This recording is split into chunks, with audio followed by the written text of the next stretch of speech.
Team इंडियाच्या विजयानंतर celebration करताना अमरावतीमध्ये तरुणांची हुल्लडबाजी समोर आली आहे। अमरावतीच्या राजकमल चौकात काही तरुणांनी अंगावर फटाके फेकत जल्लोष केला होता आणि यावेळी पोलिसांनी बळाचा वापर करत परिस्थिती नियंत्रणात आणली। सध्या या ठिकाणी मोठा पोलीस बंदोबस्त ठेवण्यात आलेला आहे।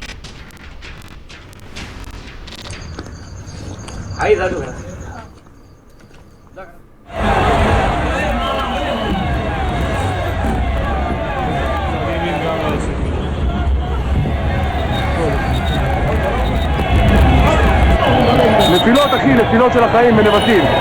נפילות בנבטים אחי. נפילות קשות בנבטים, שומע?